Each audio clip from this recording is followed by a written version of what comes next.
हमारे चैनल को सब्सक्राइब करें और बेल आइकन दबाएं।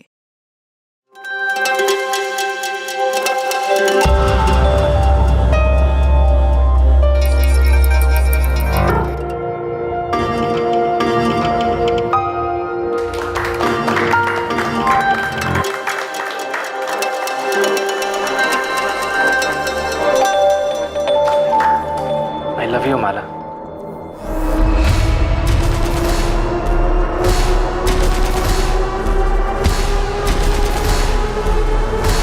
कहते हैं कि पति पत्नी का रिश्ता स्वर्ग में तय होता है, लेकिन अगर दोनों में से एक भी इस रिश्ते की गरिमा को संभालने में असफल साबित हो तो दोनों की जिंदगी नर्क बन जाती है। भोपाल में रहने वाले माला और सत्यम राठौड़ की शादी को 1 साल पूरा हुआ था। माला मां बनने वाली थी और सभी इस बात से बहुत खुश थे, लेकिन इस सब के बीच एक ऐसा सच पनप रहा था जो सबकी नजरों से बचा हुआ था।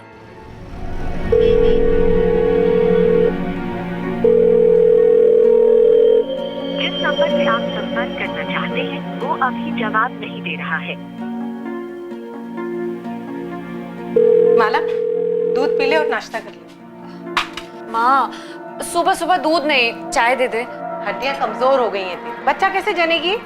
ये सत्यम भी ना अभी तक सो रहा होगा। माँ, इसीलिए मैं घर छोड़ के नहीं आती। आज फिर उसे पक्का लेट होगा ऑफिस जाने में। बच्चा नहीं है वो, उठ जाएगा। तू अपना ध्यान रख, दूध पी ले और नाश्ता कर ले और थोड़ी देर आराम कर ले। नहीं माँ, उठेगा तो फिर फोन करके बोलेगा कि उठाया क्यों। एक तो इसने परेशान करके रखा है, ऊपर से सत्यम। पता नहीं बड़ा कब होगा ये लड़का। हो जाएगा, तू नाश्ता कर ले।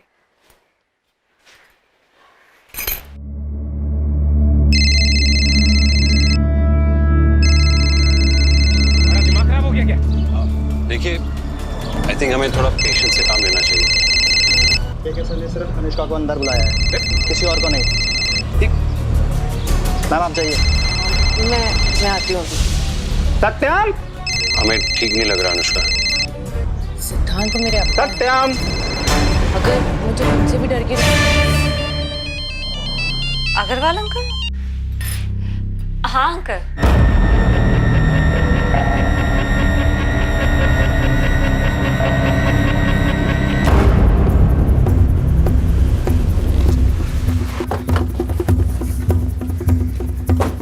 हटिए, पीछे हटिए। विक्टिम का नाम सत्यम राठौर है। पिछले 1 साल से अपनी बीवी माला के साथ यहाँ रह रहा था। सर पर बार बार हमला करने के बाद भी दोनों हाथों की नसें काटी गई है ताकि बचने का कोई चांस ही न रहे। तो जब मर्डर हुआ घर में कौन कौन था? सर कोई नहीं, बीवी मायके गई हुई होशंगाबाद। पड़ोसियों ने उन्हें इन्फॉर्म कर दिया है। मेरी भी बात हो गई। तो बॉडी किसे मिली? एक पड़ोसी ने, सुनील अग्रवाल।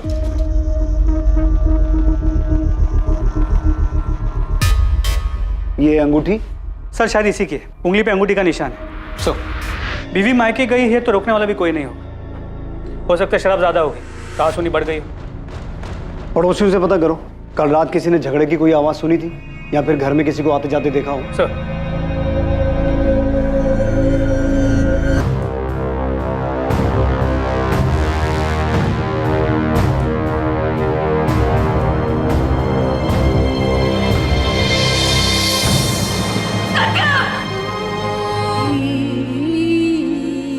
माला, आप अपने पेरेंट्स के घर कब गई थी? ये 4 दिन पहले हमारे घर आई थी। माला की तबीयत कुछ दिनों से ठीक नहीं थी, तो हमने ही कहा कि हमारे साथ आके रहे। और सत्यम का परिवार? सत्यम के माता पिता की कुछ साल पहले एक एक्सीडेंट में डेथ हो गई थी। मैं उसके पिता को जानता था और सत्यम को भी। बहुत होनहार लड़का था, मेहनती। जो कुछ भी बनाया था उसने अपने दम पे बनाया था। मैं बहुत गर्व करता था उस पर, इसीलिए मैंने अपनी माला का रिश्ता उसके साथ तय किया था। और इनकी शादी के बाद हम ही उसका परिवार थे। तो आप बता सकते हैं कि सत्यम के साथ ये सब कौन कर सकता है? सत्यम का किसी के साथ कोई झगड़ा, कोई दुश्मनी? नहीं इंस्पेक्टर साहब, वो सत्यम तो बहुत ही शांत स्वभाव का लड़का था। हमें सत्यम की लाश के पास से ये अंगूठी मिली है, ये सत्यम की है? जी हाँ इंस्पेक्टर साहब, 2 महीने पहले माला और सत्यम की शादी की पहली सालगिरह थी। उस वक्त माला ने ये अंगूठी उसे गिफ्ट दी थी। I love you, माला। जीजू, आपने बताया नहीं, आपको दीदी का गिफ्ट कैसा लगा? बहुत अच्छा। भगवान तुम दोनों को सबकी बुरी नजर से बचाए। नजर कैसे लग सकती है माँ? आप दोनों का आशीर्वाद जो है। मुझे तो लगता है कि मेरी बच्ची को हमारी नजर लग गई। तो सत्यम की उंगली में ये अंगूठी ढीली थी क्या? नहीं, ये तो सत्यम की माँ की थी। मैं खुद माला के साथ गई थी बनवाने के लिए। तो फिर ये अंगूठी उंगली से निकल कैसे गई? उसे अंगूठी पहनना पसंद नहीं था। सगाई की अंगूठी भी 4 महीने बाद उसने निकाल के अलमारी में रख दी थी। घर की अलमारी में? घर में और भी गहने हैं? माला के सारे गहने घर की अलमारी में ही रखे हुए।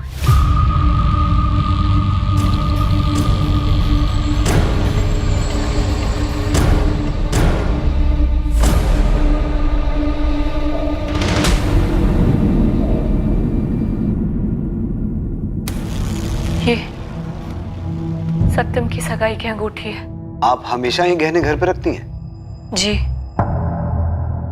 कातिल ने घर में पड़े गहनों को हाथ तक नहीं लगाया, जबकि अलमारी की चाबी वहीं गद्दे के नीचे रखी हुई थी। पर सर घर के बाकी सामान में से भी कुछ गायब नहीं। मेरी माला से बात हुई। तो अगर इरादा चोरी का नहीं था तो कातिल ने सत्यम की उंगली से वो अंगूठी निकाली क्यों होगी? सर ये हो सकता है कि जब सत्यम के सर पे वार हुआ और वो गिरा, गिरते समय उसके उंगली से वो अंगूठी निकल गई।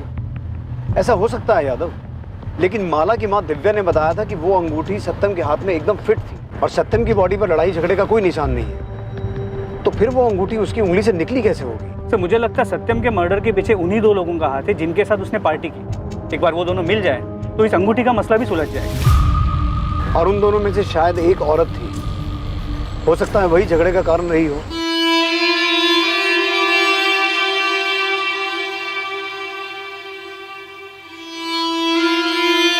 माला, तूने सुबह से कुछ नहीं खाया। चाहकर भी खुद को यकीन नहीं दिला पा रही हूँ माँ कि सत्यम अब नहीं रहा। किसी ने उसे हमसे छीन लिया है। ऐसा क्यों हुआ माँ?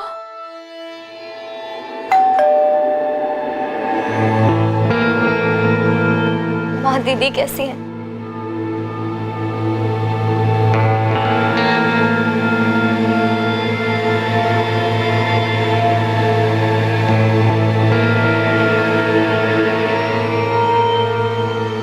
सत्यम के कॉल लॉग्स के हिसाब से 11 सितंबर को शाम 7 बजे उसने पारुल आपको फोन किया था।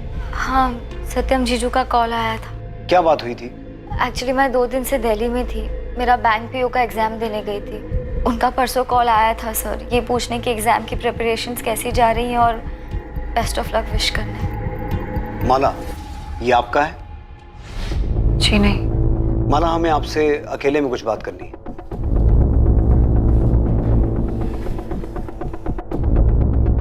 आपने बताया था कि आप कुछ दिन पहले अपने पेरेंट्स के घर गई थी। तो पेरेंट्स के घर जाने से पहले आपके सत्यम के साथ संबंध बने थे? ये सब क्या पूछ रहे हैं सर आप? इसका सत्यम के खून से क्या लेना देना? दरअसल हमें ऐसा शक है कि आपके पति सत्यम का किसी के साथ अफेयर चल रहा था। पागल हो गए क्या सर आप? कुछ भी कह रहे हैं? अरे एक कॉम्पैक्ट क्या मिल गया आपको? आपको लगता है कि उनका अफेयर चल रहा था किसी औरत के साथ? मेरे पति मुझसे बहुत प्यार करते थे सर, और मैं भी। मर्डर हुआ है उनका। उनके खूनी को ढूंढने के बजाय आप उन्हीं के कैरेक्टर पे उंगली उठा रहे हैं। आपके घर से इस कॉम्पैक्ट के अलावा हमें यह भी मिला है आपके बेडरूम के डस्टबिन से। हम आपकी कंडीशन समझते हैं, लेकिन कातिल तक पहुंचने के लिए हमारे लिए सच जानना जरूरी है। हमें शक है कि जिस रात सत्यम का खून हुआ था, उस रात वो अपने घर पर किन्हीं 2 लोगों के साथ पार्टी कर रहा था। कौन हो सकते हैं वो लोग? मुझे ये सब नहीं पता सर। देखिए इंस्पेक्टर साहब, मैं आपको पहले भी कह चुका हूं कि सत्यम बहुत ही शरीफ लड़का था। दयानंद जी, लोग जैसे दिखते हैं असल में वैसे ही हों ये जरूरी नहीं। असलियत कुछ और भी हो सकती है। आप हमें सत्यम के बारे में और क्या बता सकते हैं? सत्यम धीरज एस्टेट में जॉब करता था। रियल एस्टेट का ऑफिस है, और उसके साथ साथ अपने दोस्त मयंक के साथ डिजिटल प्रिंटिंग की शॉप चलाता था। उसके अलावा हमें कुछ नहीं पता है वो किसके साथ पार्टी कर रहा था, वो लड़की कौन थी, हमें कुछ नहीं पता है।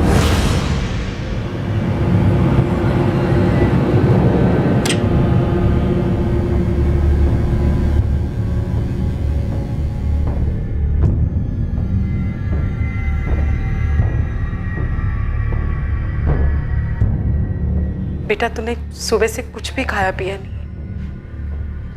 थोड़ा सा दूध पी ले।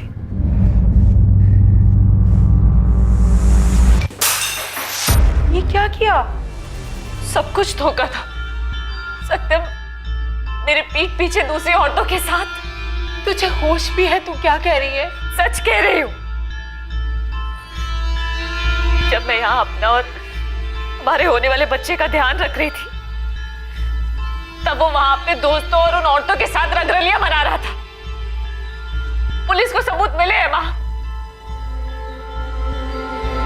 हाँ?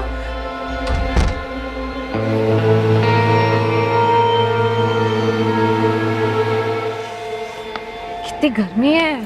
अरे जीजू ला तो रहे हैं तेरी कोल्ड कॉफी। ये रहे तुम दोनों की मैंगो शेक्स। अरे पर मैंने तो कोल्ड कॉफी मंगाई थी। मैंगो शेक तो पारुल ने लाने के लिए कहा था ना। अभी इसी से मैनेज कर लो ना, ऑफिस जाने के लिए बहुत लेट हो रहा हूँ। तुम्हें अपनी बीवी की बिल्कुल भी फिक्र नहीं है, बस अपनी साली से प्यार करती हो।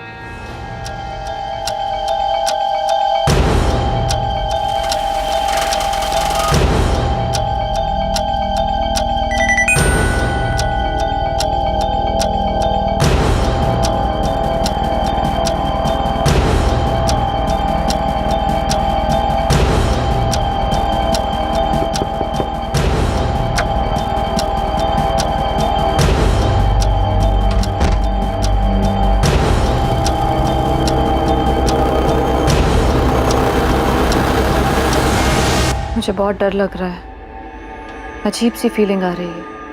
परेशान मत हो, मैंने सब प्लान कर लिया है। जी सर, सत्यम यहाँ काम करता था, बहुत ही सुलझा हुआ आदमी था, कभी किसी के साथ कोई झगड़ा तकरार कुछ नहीं। और दोस्ती, मेरा मतलब यहाँ ऑफिस में उसका कोई खास दोस्त था, कोई आदमी या कोई औरत? सर वो तो सबसे अच्छे से बात करता था, मुझे इस बारे में ज़्यादा पता नहीं, लेकिन किसी के साथ उसे घुलते मिलते नहीं देखा। 11 सितंबर जिस रात उसका मर्डर हो, वो यहाँ ऑफिस से कितने बजे निकला था? रोज की तरह 5 बजे। वो हर रोज शाम 5 बजे यहाँ से निकलकर अपने शॉप जाता था, फाइन क्राफ्ट प्रिंटिंग। जी सर, फाइन क्राफ्ट प्रिंटिंग मैंने और सत्यम ने साथ मिलकर शुरू की थी सर। डिजिटल प्रिंटिंग शॉप है सर। कब शुरू की थी ये शॉप? 6 महीने पहले। और तुम सत्यम को कब से जानते हो? सर हमारी दोस्ती पुरानी थी, करीब 4-5 साल पुरानी। दोस्ती अगर इतनी पुरानी है तो घर में भी आना जाना होता होगा? हाँ सर, पहले तो अक्सर साथ ही होते थे, लेकिन जब शादी हो गई तो थोड़ा आना जाना कम हो गया।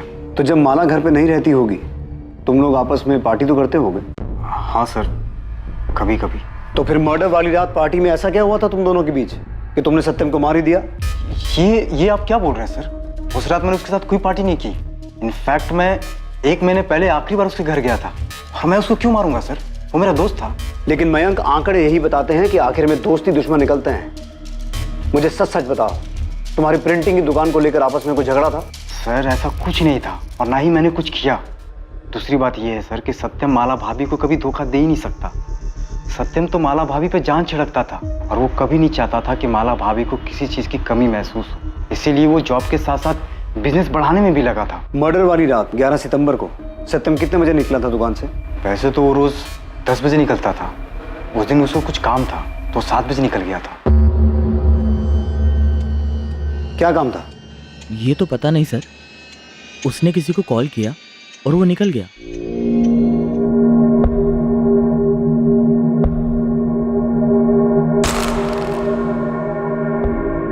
मैं क्या करूं? मुझे कुछ समझ नहीं आ रहा। पारुल, तुम बेकार में टेंशन ले रही हो। मेरा यकीन करो, कुछ नहीं होगा।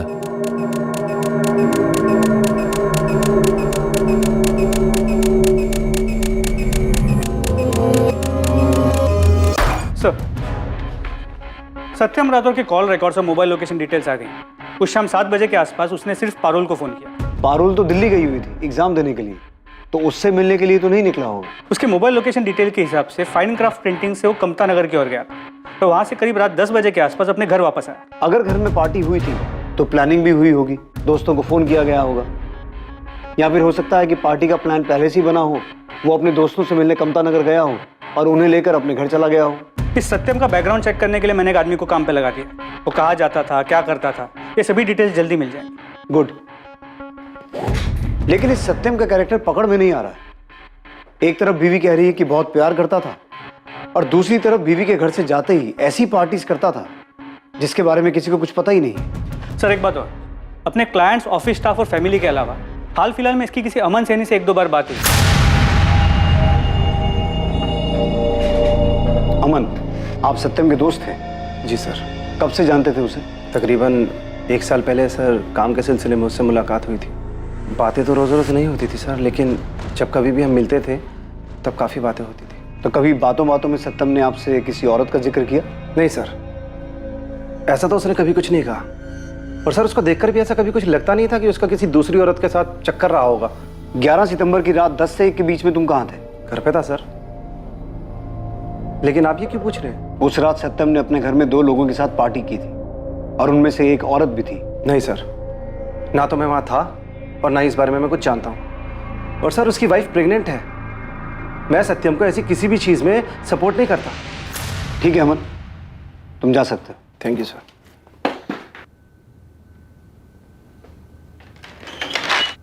सर, वो भुवन है, आपसे मिलने के लिए बोल रहा है। हाँ भुवन, कोई काम की खबर लाया है तो बोल।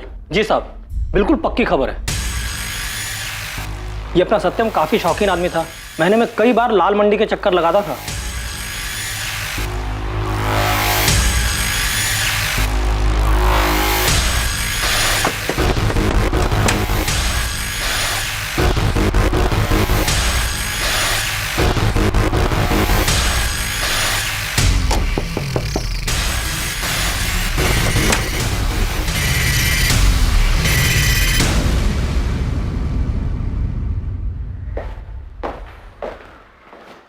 सत्यम राठौर को जानती थी? हाँ जानती थी, दुख हुआ सुनकर।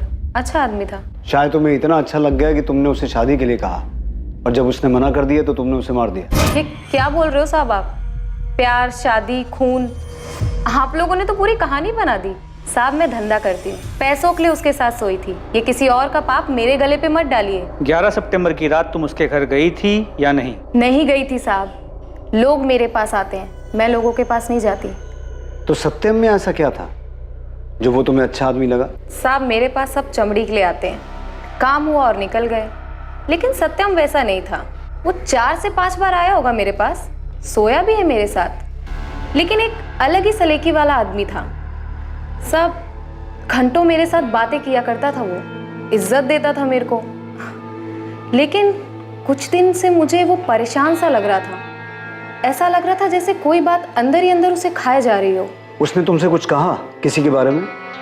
सब ज्यादा कुछ तो नहीं बताया, लेकिन उसकी बीवी के साथ उसका कुछ ठीक नहीं चल रहा था। ये पहली बार था जब किसी ने पुलिस को बताया था कि सत्यम और माला के बीच सब कुछ ठीक नहीं था। लेकिन इसके नतीजे पर पहुंचना आसान नहीं था। क्या कनक जो कह रही थी वो सच था, या जैसा बाकी सबको दिखता था कि सत्यम और माला साथ में खुश थे वो सच था? क्या सच में माला और सत्यम के बीच के संबंध काफी खराब थे? और अगर ऐसा था तो माला ने ये सच अब तक बयां क्यों नहीं किया था? हाँ सर, हमारे झगड़े होते थे जैसे हर हस्बैंड वाइफ के बीच में होते हैं। हमारे बीच भी छोटी मोटी बात को लेके कहा सुनी हो जाती थी। ठीक है, मान लेते हैं, लेकिन वो कौन सी छोटी छोटी बातें थी जिनको लेकर आपके बीच कहा सुनी होती थी? नॉर्मल झगड़े सर, रोजमर्रा की जिंदगी वाले। जैसे कपड़े बेड पे पड़े हैं, सामान बिखरा पड़ा है, मेरा टोकना उसे पसंद नहीं आना। माला जी, मैं अच्छी तरह से जानता हूं कि आप कुछ छुपा रही हैं। आपका पति प्रोस्टिट्यूट के पास जाता था। जब आप घर पे नहीं रहती थी तो वो किसी दूसरी औरत के साथ था। और आप कह रही हैं कि आपकी मैरिड लाइफ नॉर्मल थी। देखिए, कुछ बताना है तो बता दीजिए, बाद में कहीं ऐसा ना हो कि वक्त ना रहे बताने के लिए। सर, मेरी और सत्यम की अरेंज मैरिज थी। मेरे पापा सत्यम को बहुत पहले से जानते थे, उसे बहुत पसंद करते थे। मुझे भी सत्यम बहुत पसंद था। शादी के 6 महीने तक सब ठीक चल रहा था सर। फिर धीरे धीरे सत्यम में अजीब सा बदलाव आने लगा। पैसे को लेके अजीब सा लालच आ गया था उसमें। सर, मैं बिजली विभाग में काम करती हूँ। मेरी और सत्यम की सैलरी मिला के घर आराम से चल जाता था। लेकिन सत्यम को बहुत जल्दी बहुत आगे बढ़ना था। फाइन क्राफ्ट प्रिंटिंग को बहुत बड़ा बनाना चाहता था। इसलिए चाह रहा था कि मैं अपने हिस्से की प्रॉपर्टी पापा से मांग लूं। माला, मैंने अपनी पूरी सेविंग्स लगाकर दुकान खोली है ताकि तुम्हें और आराम की जिंदगी दे पाऊं। दिन रात मेहनत करता रहता हूं मैं ताकि तुम्हारी जरूरतें पूरी हो, और तुम अपने पापा से अपने हक का हिस्सा नहीं मांग सकती हो? उस पर तुम्हारा भी तो हक है, इतनी प्रॉपर्टी का वो करेंगे भी क्या? सत्यम, वो प्रॉपर्टी पापा की है, वो उसका जो चाहे करे, हम उनसे नहीं मांग सकते। उन्हें जब खुद से देना होगा तब दे देंगे। सत्यम तो पर मुझे लगता था कि तुम मुझसे प्यार करती हो। तो आपने पहले हमें ये सब बताना जरूरी नहीं समझा? सर, मैं पापा के सामने ये सच नहीं बताना चाहती थी। पापा उस पर बहुत भरोसा करते थे और मैं उनका भरोसा नहीं तोड़ना चाहती थी। हाँ, हमारे बीच झगड़े होते थे, लेकिन पिछले कुछ महीनों से सब कुछ ठीक होता हुआ नजर आ रहा था मुझे। बच्चे की खबर सुनकर वो बहुत खुश था। हाँ, वो जरूरत से ज्यादा समय अपने काम पे बिताता था, लेकिन मुझे लगा कि शायद वो हमारे आने वाले बच्चे के लिए कर रहा है ये सब। लेकिन अब मुझे पता लगा कि वो मुझसे दूर सारा वक्त उस कनक के साथ बिता रहा था, काम पे नहीं।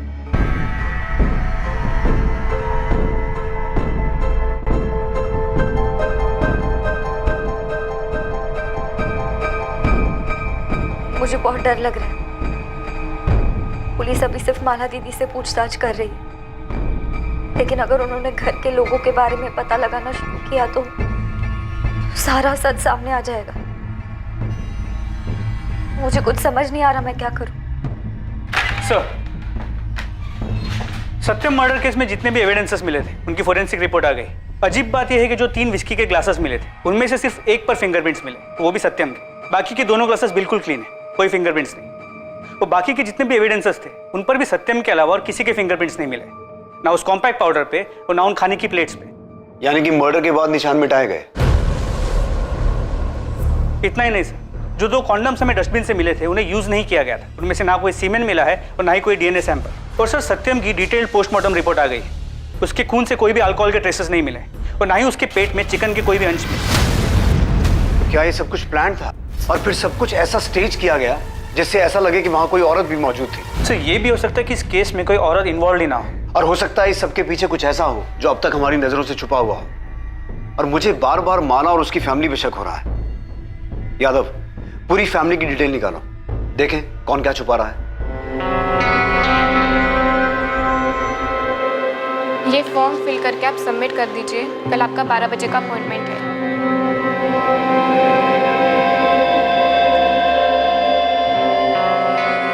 ये मेरा बच्चा है, मैं इसे कुछ नहीं होने दूंगा।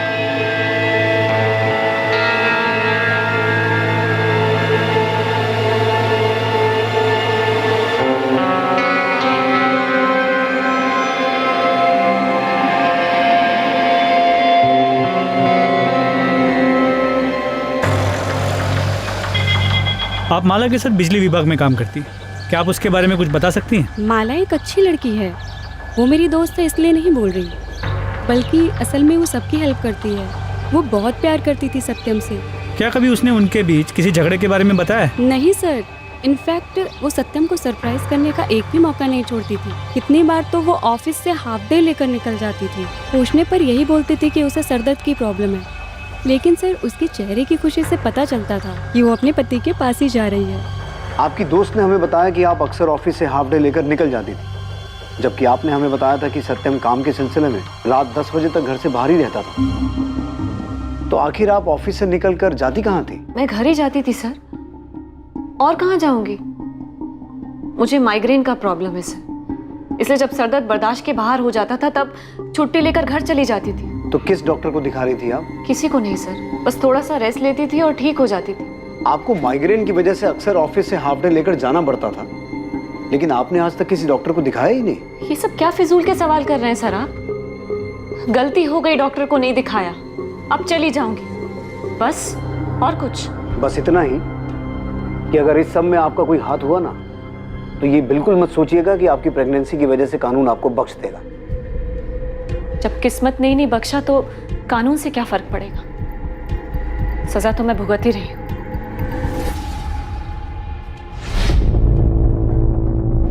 डोंट वरी, अंडर एनेस्थेशिया आपको कुछ भी पता नहीं चलेगा। ओके, आप आराम से लेटे रहिए। अगर माला को पता चल गया था कि सत्यम उसे धोखा दे रहा है तो भी माला को उसे मारने की जरूरत नहीं थी, उसे छोड़ सकती थी। अच्छे घर से, फैमिली सपोर्ट कर। माला की रिएक्शन को देखकर मैं खुद नहीं समझ पा रहा हूँ कि वो सच बोल रही है कि झूठ। लेकिन माला के अलावा सत्यम को मारने का किसी के पास मोटिव नहीं है। सर, माला और उसके फैमिली मेंबर्स के पिछले 5 महीनों के कॉल रिकॉर्ड्स।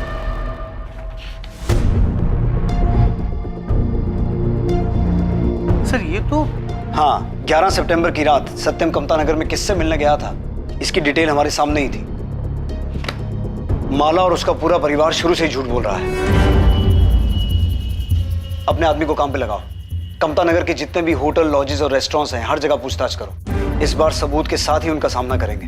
देखते हैं कौन सी कहानी बचाती है उन्हें।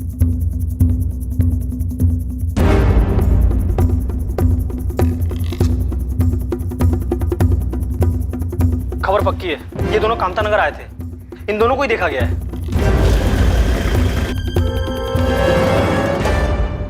तुमने इसे देखा था? हाँ सर, वो लड़की कमरे में इसी आदमी के साथ थी, बहुत रो रही थी साहब। फिर क्या हुआ? सर, मैं बस कमरे में चाय देने के लिए गया था, उसके बाद क्या हुआ मुझे नहीं पता। इसके अलावा कुछ देखा या सुना? सर, एक बात और, हर इंसान के व्यक्तित्व के कई पहलू होते हैं। कई बार जो जैसा दिखता है असल में वैसा होता नहीं। इस केस में हर बार सत्यम के बारे में जो पुलिस सोच रही थी, नतीजा बिल्कुल उससे अलग ही निकल रहा था। एक बार फिर पुलिस को सत्यम की जिंदगी के एक छुपे हुए पहलू के बारे में पता चला था। क्या इस बार जैसा दिख रहा था वैसा ही था? क्या इस बार ये गुत्थी आखिरकार सुलझने वाली थी? तुमने अब तक हमसे जो भी कहा झूठ कहा। तुम 11 सितंबर की रात कमता नगर में सत्यम से मिली थी और उसके वहां से जाने के बाद तुम पीछे पीछे उसके घर तक गई, उसका मर्डर किया और फिर सब कुछ ऐसे स्टेज किया जिससे ये लगे कि वो वहां पार्टी कर रहा था, किसी औरत के साथ था। आप क्या कह रहे हैं सर? मैंने ऐसा कुछ नहीं किया है। ठीक है, तुम मत बताओ, हम इससे पूछ लेते हैं।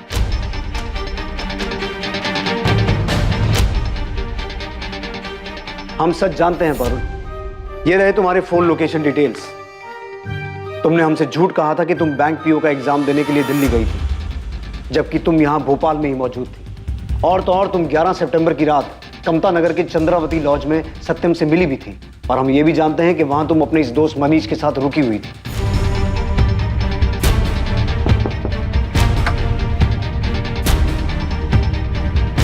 तुम्हारे ब्लेस्ड मैटरनिटी क्लिनिक के डिटेल्स भी हैं हमारे पास, जहां तुमने 2 दिन पहले ये अबॉर्शन करवाया था। क्या था ये पारुल?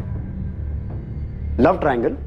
सत्यम के साथ रिलेशन बनाने के बाद तुम्हें मनीष से प्यार हो गया और जब सत्यम ने विरोध किया तो तुमने सत्यम को रास्ते से हटा दिया। वो बच्चा सत्यम का था, इसीलिए अबॉर्ट करवाया। नहीं सर, ऐसा कुछ नहीं था। सर, मैं मनीष से प्यार करती हूँ और जीजू ये बात जानते थे, लेकिन मनीष मेरे कास्ट का नहीं है और पापा हमारे रिश्ते के लिए कभी नहीं मानते। और ऊपर से मैं प्रेग्नेंट हो गई सर, इसीलिए मैंने जीजू को मिलने के लिए लॉज में बुलाया था। पारुल, तुम पापा को मनाओ या मैं उनसे बात करता हूँ? पापा नहीं मानेंगे जीजू, और हक कर शादी करने जितने पैसे भी नहीं है हमारे पास, और ना ही मनीष के पास कोई जॉब है। जीजू, आप तो समझ सकते हैं ना, आप ही की तरह इसकी फैमिली में भी कोई नहीं है। भैया, मैं पारुल से बहुत प्यार करता हूँ, मैं उसे हमेशा खुश रखूंगा। देखो मनीष, पारुल, मैं ज्यादा से ज्यादा तुम्हारे पापा से बात कर सकता हूँ, और क्या कर सकता हूँ। हाँ, लेकिन तुम दोनों की भागने में बिल्कुल मदद नहीं करूंगा मैं।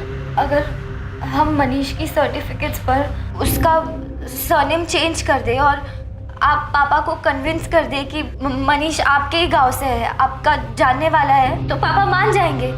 वो आपकी बात कभी नहीं टालेंगे जीजू। तुम पागल हो गई हो? तुम माँ पापा को धोखा देना चाहती हो? अगर तुम मनीष से प्यार करती हो तो हिम्मत करके पापा से बात करो, उन्हें मनाओ। वो नहीं मानेंगे, मैं जानती हूँ जीजू। वो जबरदस्ती मेरा अबॉर्शन करवा देंगे और किसी और के साथ शादी करवा देंगे। मेरी जिंदगी बर्बाद हो जाएगी जीजू।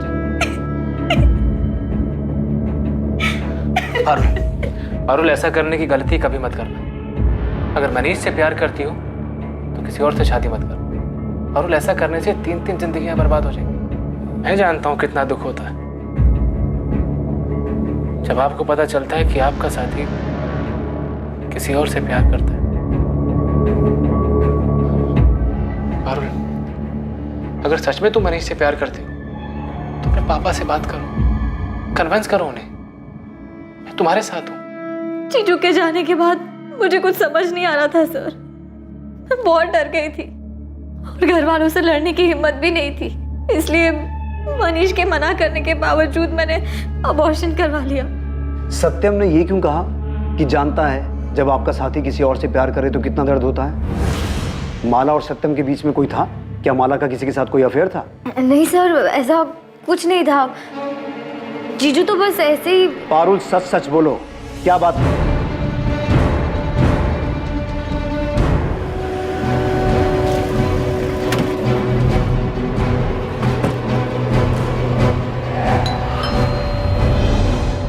एक बात मुझे शुरू से ही खटक रही है कि जब चोरी नहीं करनी थी तो कातिल ने सत्यम को मारने के बाद उसकी उंगली से यह अंगूठी क्यों निकाली? शुरू में ऐसा लग रहा था कि सत्यम ने शायद शादी में बेवफाई की है, इसलिए गुस्से में आकर यह अंगूठी निकालकर फेंक दी गई कि जब प्यार ही नहीं है तो निशानी का क्या फायदा। और असल में यही सच है कि प्यार नहीं था। लेकिन यह मामला सत्यम की बेवफाई का नहीं, तुम्हारी बेवफाई का है। आपका दिमाग तो नहीं खराब हो गया है सर? कुछ नहीं मिला तो हाथ धो के मेरे ही पीछे पड़ गए। जाकर असली खूनी को क्यों नहीं पकड़ते हैं? वही कर रहा हूं। ये है तुम्हारे दूसरे नंबर के पिछले 2 साल के कॉल रिकॉर्ड्स, जिसके बारे में तुमने हमें बताया नहीं था, लेकिन हमने पता लगा लिया। इसे एक बार पढ़कर ही समझ में आ जाता है कि तुम किससे रात को 2-2 बजे तक बातें करती थी और तुम्हारा अफेयर किसके साथ चल रहा था। पारुल, सच सच बोलो, क्या बात थी? सर, दीदी ने कुछ नहीं किया है। दीदी कभी ऐसा कुछ नहीं कर सकती। पारुल, हम ये नहीं कह रहे हैं कि तुम्हारी दीदी ने कुछ किया है, लेकिन पूरी बात बताओ। हो सकता है तुम्हारे जीजू की हत्या का राज उसी बात में छुपा हो। जीजू ने मुझे बताया था कि दीदी ने क्या किया। मैं अमन के बारे में जानती थी, मगर मैं ये नहीं जानती थी कि दीदी शादी के बाद भी उससे मिलती थी। अमन सैनी?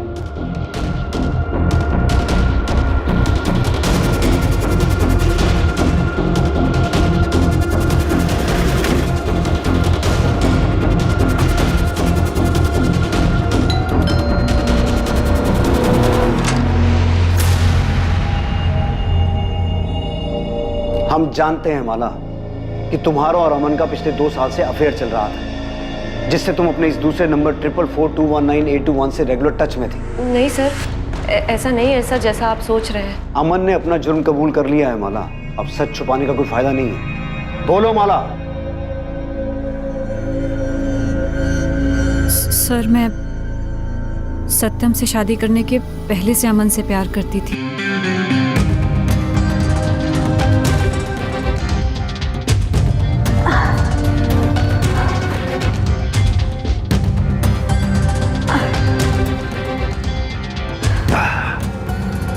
अमन, पापा मेरी शादी तय कर रहे हैं किसी सत्यम के साथ। कुछ करो ना। अरे यार, मेरी खुद समझ में नहीं आ रहा कि मैं क्या करूं, कैसे उन्हें मनाऊं हमारी शादी के लिए। मेरी सारी उम्र निकल जाएगी उनकी बराबरी करने में। मुझे बहुत डर लग रहा है, अजीब सी फीलिंग हो रही है। अगर तुम मेरी मानो तो मेरे पास एक आइडिया है। क्या? तुम उस सत्यम से शादी कर लो। मैं मर जाऊंगी पर किसी और से शादी नहीं करूंगी, समझे तुम?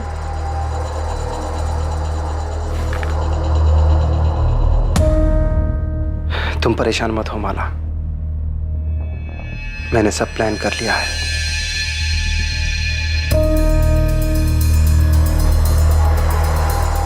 बिना किसी तमाशे के चुपचाप तुम सत्यम से शादी कर लो।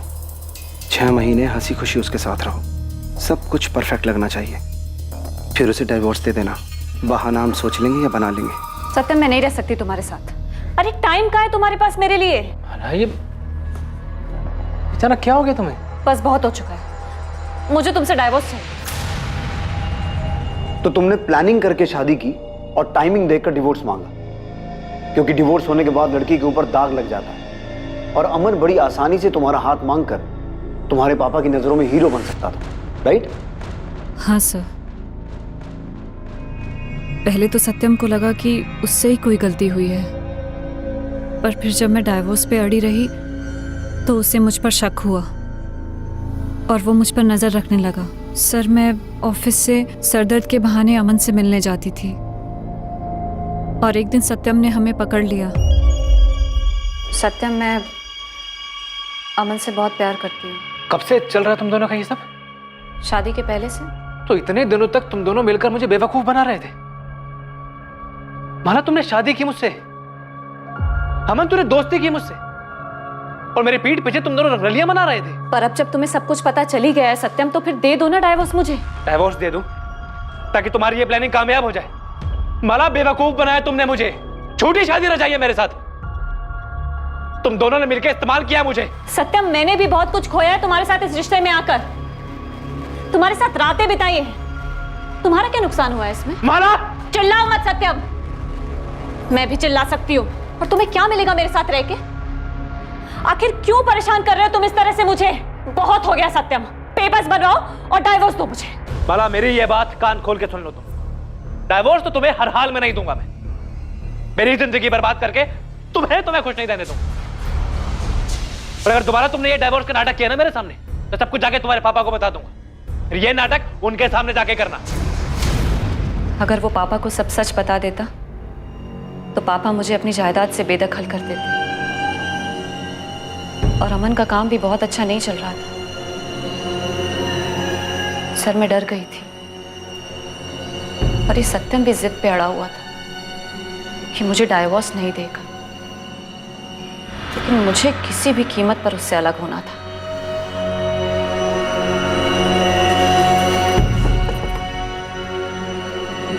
मैं मां बनने वाली हूं सत्यम।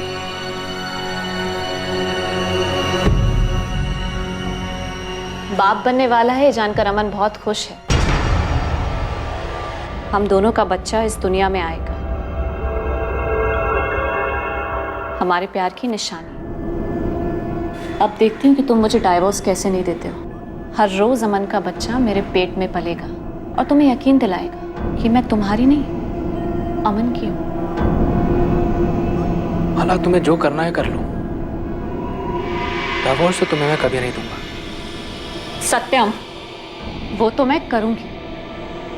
छुटकारा तो तुमसे लेकर रहूंगी, चाहे जो हो जाए। ये जो तुमने मुझे पल पल अपने साथ बांध कर रखा है ना, पछताओ।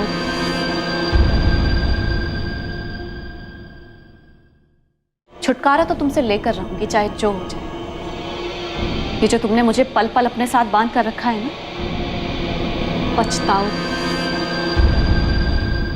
अब उसने मेरे पास और कोई चारा नहीं छोड़ा था। तभी मैंने सोच लिया था कि सत्यम को अब जाना होगा। फिर तब से ही मैंने और अमन ने मिलना बंद कर दिया। फिर मैंने सत्यम और अपने घर वालों को ये दिखाया कि हम में बहुत प्यार है। और सत्यम को भी यही लग रहा था कि मैं इस शादी को एक और चांस देना चाहती हूँ। इसलिए हमारी पहली सालगिरह में मैंने उसे ये अंगूठी दी थी।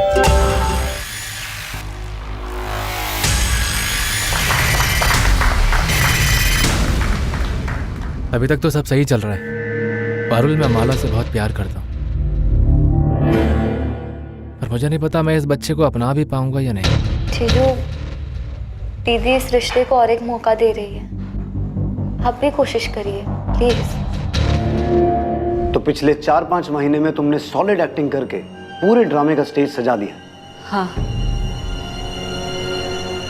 मेरा दूसरा फोन मेरे पास शादी के पहले से था। हम उसी के जरिए बात करते थे। फिर मैंने ऑफिस से छुट्टी ली और 4 दिन के लिए माँ पापा के घर आ गई। फिर 11 सितंबर की सुबह अपने दोस्त के पास जाने के बहाने मैं भोपाल आई। फिर अमन के साथ सत्यम के घर गई। याद रखना, ये जो हम कर रहे हैं ना, अपने लिए और अपने होने वाले बच्चे के लिए कर रहे हैं। हमारे पास और कोई रास्ता नहीं है। उसने मुझे बहुत परेशान किया है। मुझे उसकी एक एक चीख सुननी है, समझे?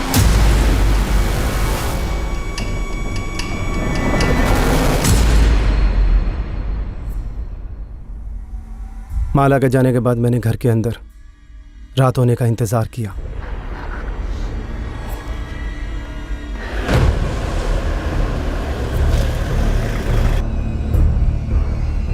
माला, लगता है वो आ गया। तुम्हें उसकी चीखें सुननी थी ना? तैयार है ना? मुझे बात अगर वो खुद मुझे डाइवोर्स दे देता तो हमें उसे मारने की जरूरत ही नहीं होती। सामने से मांग रही थी, लेकिन उस पर तो अहंकार का भूत सवार था। और तुम पर बदले का। सत्यम की मरते वक्त चीखें सुनना चाहती थी तुम। आखिर इतनी नफरत क्यों थी माला? उसने तुम पर कभी हाथ उठाया, तुम्हें कभी टॉर्चर किया? उसकी गलती सिर्फ इतनी थी कि वो तुम्हें प्यार करता था, तुम्हें छोड़ना नहीं चाहता था। तुम अमन के साथ रहना चाहती थी माला, अब अपने बच्चे के साथ भी नहीं रह पाओगी। बहुत कुछ सोचा था तेरे लिए, तेरे बच्चे के लिए। तूने अपने बच्चे के बारे में एक बार भी नहीं सोचा। बहुत बड़ी गलती कर दी तूने। गलती नहीं विद्या, इसने तो खेल रचा था हम सबकी जिंदगी के साथ, धोखा दिया हम सबको। किस लिए किया इतना सब कुछ? उस 2 टके के लड़के के लिए या मेरी जायदाद के लिए? आज शर्म आ रही है मुझे तुझे अपनी बेटी बुलाते हुए। तुझे अपने बच्चे का ख्याल एक बार भी नहीं आया? ये क्या कर दिया तूने?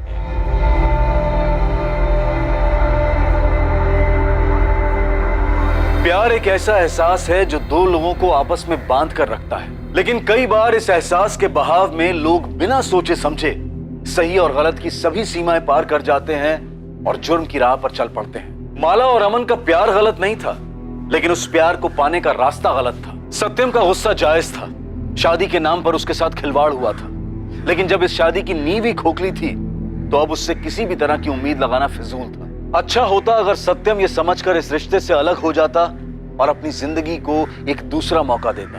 भावनाओं में बहकर फैसले लेना आसान है, मुश्किल है भावनाओं के बवंडर में भी रिश्ते को बनाए रखना और समझदारी से काम लेना। जहां एक तरफ सत्यम अपनी जान गंवा बैठा, वहीं दूसरी तरफ अब माला और अमन अपनी सारी जिंदगी जेल में बिताएंगे, एक दूसरे से अलग। और कोई गलती ना होते हुए भी उनके होने वाले बच्चे को इस गलती की सजा का भागीदार बनना पड़ेगा। अपराध की नींव पर कभी भी खुशहाल जिंदगी की छत नहीं डाली जा सकती।